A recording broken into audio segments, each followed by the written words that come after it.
Hello, Dusty Minke here. We're down here in Red Wing, Minnesota, fishing first FLW, the 2012 season here in Red Wing. We're pre-fishing. It is Sunday before the tournament. Basically, we're doing a lot of different things, trolling fire line, Leadcore, hand lining, bait rigging, jigging, pitching. It's kind of that one place where we go to where you have 20 rods in the boat and you use them all.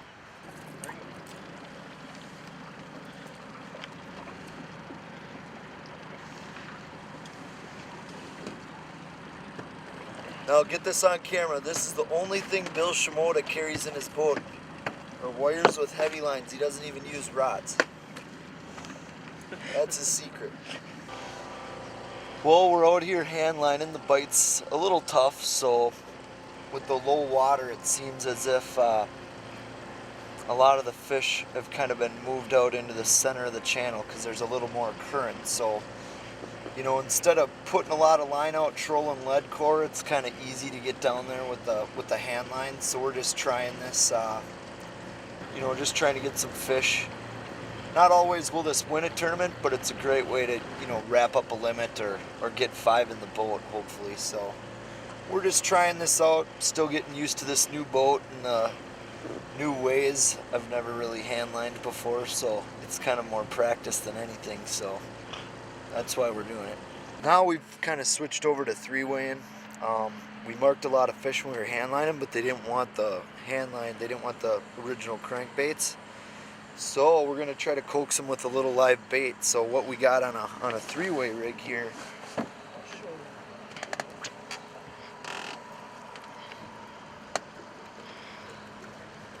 We got on a 3-way rig here is you got a simple.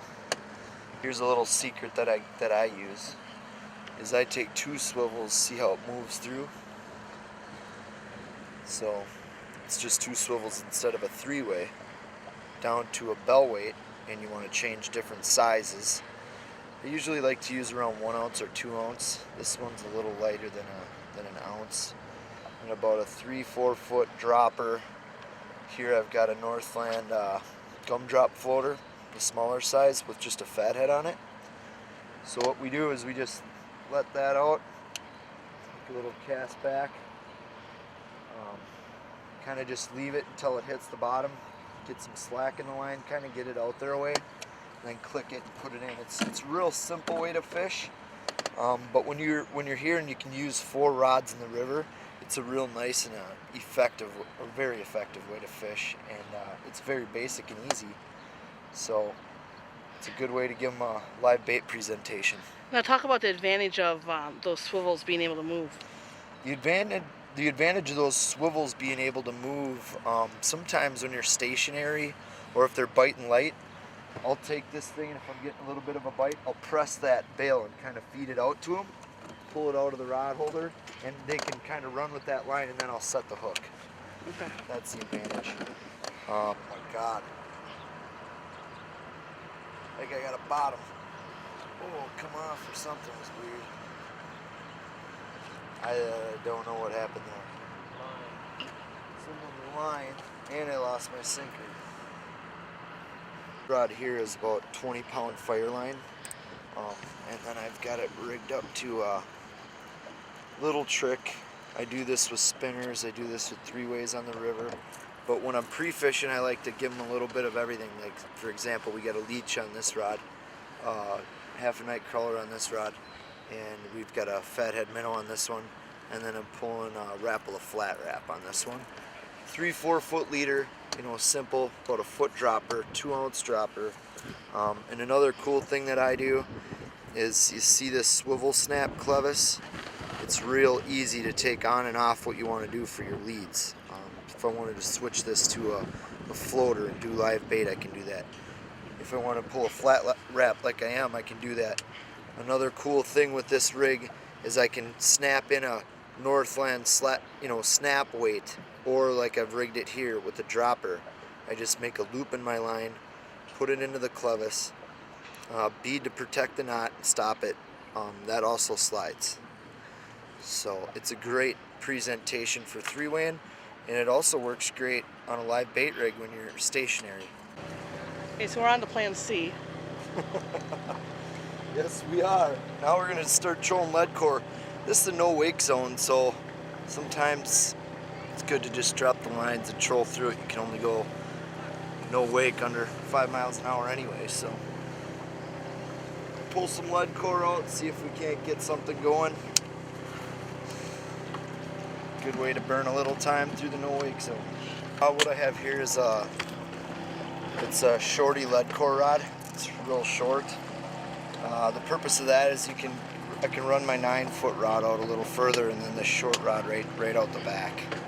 Here on certain sides of the river, it creates these sand dunes, and a lot of times the fish will hide behind those and ambush bait. So the good thing to do is just run crankbaits over those sand dunes and try to target them, get them to strike.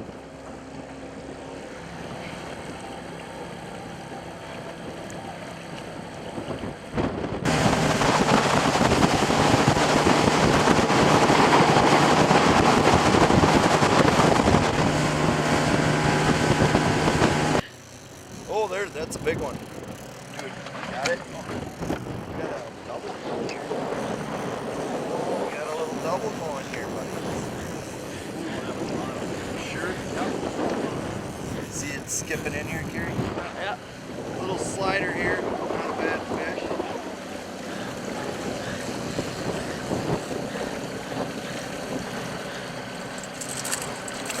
There's a Mississippi River walleye.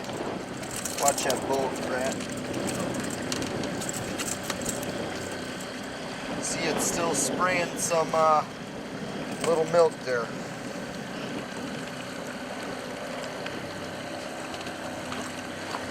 This is kind of what we ran into here pre-fishing. We're getting a lot of like 15, 16-inch male walleyes. Good for eating, but not the best for weighing in. So. This one? Wait, give me what you just threw out. Put these ones down the middle. Is that alright? Thanks. Doesn't matter too long. It's a good way to not have to do much work. Right, Carrie? That is right. I think it's a crappie. Oh, hello, Mr. Sagar. There's the little Mississippi River Sagar. All right. Okay. Right species, wrong size. Oh. This is not rocking. Oh, the action's hot. Didn't think there was pike in the river. We got an 8-pounder the other day, though.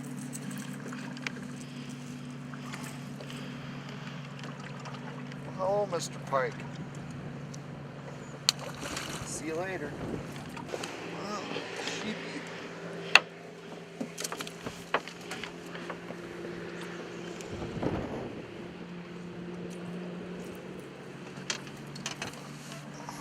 On the leech. Ooh, stuck.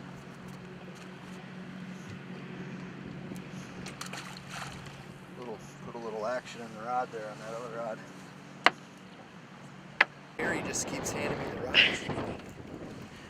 I just get to reel them in.